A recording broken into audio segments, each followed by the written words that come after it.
અશ્વિનભાઈ Banker Bharatiya Janata પક્ષના નેતા છે. નિશાંતભાઈ, તમારા શહેરમાં આવાસની હાલત છે શું હું જાણું છું. ભૂતકાળમાં હું મુદ્દો કરી ચૂક્યો છું.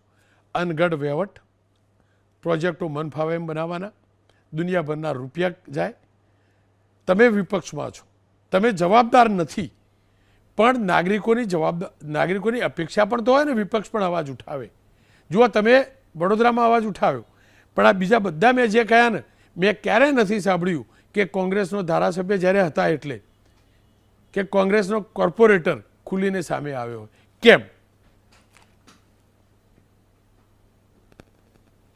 રોનકભાઈ, સર્વપ્રથમ તો એક વાત બતાવવા માંગુ છું, એક વસ્તુ બતાવવા માંગુ છું. આ સામાન્ય વસ્તુ નથી, આ ભારત દેશનું સંવિધાન છે અને ભારત દેશના સંવિધાનમાં ગુજરાત અને ભારત દેશના તમામ નાગરિકોના ફરજો અને હક્કો વિશે ચર્ચા કરેલી છે.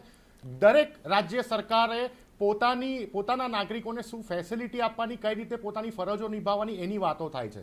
તમે જો કે ગુજરાતમાં અત્યારે હાલત એવી થઈ ગઈ છે કે નાગરિકો પોતાની ફરજ બિલકુલ નિભાવે છે. નાગરિકો સમયસર ટેક્સ પે કરે, પોતાના ઇલેક્ટ્રિસિટીના બિલો, અન્ય બિલો રેગ્યુલર પે કરે. જો ના પે કરે તો કનેક્શનો કપાઈ જાય. પણ સરકારી કામો અને સરકાર દ્વારા ડેવલપ કરવામાં આવતા ઇન્ફ્રાસ્ટ્રક્ચરમાં એમના અધિકારીઓને, એમના જે કચેરીઓ હોય છે, પોતાની ફરજો નથી નિભાવી રહ્યા અને એના કારણે આ કરોડોના કૌભાંડો રોજબરોજ આપણને બહાર આવી રહ્યા છે, જે કેલ્ક્યુલેટરમાં એનો આંકડો સમાતો નથી. આજે તમે જો કે ભારતીય જનતા પાર્ટી એ CCGK ના પ્રોજેક્ટ ઉપર કામ કરે છે. Contract commission goes to Kamalam directly. ગામથી લઈને ગાંધીનગર સુધી, કચેરીથી લઈને કમલમ સુધી કટકીબાજી ચાલી રહી છે અને એના ભાગરૂપે તમે જો કે વડોદરા હોય, સુરત હોય, અમદાવાદ હોય, રાજકોટ હોય, આપણે મેગા સિટીની વાત કરીએ છીએ, ત્યાં તો આવાસ યોજનાથી લઈને બ્રિજ બનાવવા, રોડ રસ્તા બનાવવા કે સ્પોર્ટ્સ કોમ્પ્લેક્સ બનાવવા કે સરકારી માધ્યમ દ્વારા ઇન્ફ્રાસ્ટ્રક્ચર ડેવલપ કરવો, એ અત્યારે ગુજરાતનો ભ્રષ્ટાચારનો મુખ્ય એપિસેન્ટર બની ગયું છે. તત્કાલીન વિજયભાઈ રૂપાણીની સરકાર વખતે એમને સ્વીકારેલું કે અમારું મહેસૂલ ખાતું સૌથી ભ્રષ્ટ છે, પરંતુ ભૂપેન્દ્રભાઈ પટેલની સરકારમાં જે ઇન્ફ્રાસ્ટ્રક્ચરના નામે ગામથી લઈને ગાંધીનગર સુધી વિકસાવવામાં આવી રહ્યા છે, એમાં ભ્રષ્ટાચાર. નિશાંતભાઈ, આપની વાત સાચી. વાત કરું, તમે રોનકભાઈ વડોદરા આવજા કરતા હો છો. નિશાંતભાઈ સાંભળો, તમારી વાત સાચી અને હું બોલું છું બરાબર, તમારા જેવા પ્રવક્તાઓ પણ બોલે છે. મારો સવાલ બીજો છે, હું ફરીથી કહું છું, તમે જવાબદાર છો હું જરા નથી કહેતો, તમે વિપક્ષ છો, મને અધિકાર બી નથી તમને સવાલ પૂછવાનો, પણ હા, એક નાગરિકોની અપેક્ષા જરૂર છે. જેટલો પણ વિપક્ષ છે, આ બધા મુદ્દે વિપક્ષના નેતાઓ કેમ સામે નથી આવતા? કમસે કમ મેં આજે બતાવ્યા ને મોટાભાઈ નિશાંતભાઈ, એમાંથી કોંગ્રેસનો એક પણ જગ્યાએ એક પણ નેતાએ અવાજ નથી ઉઠાવ્યો.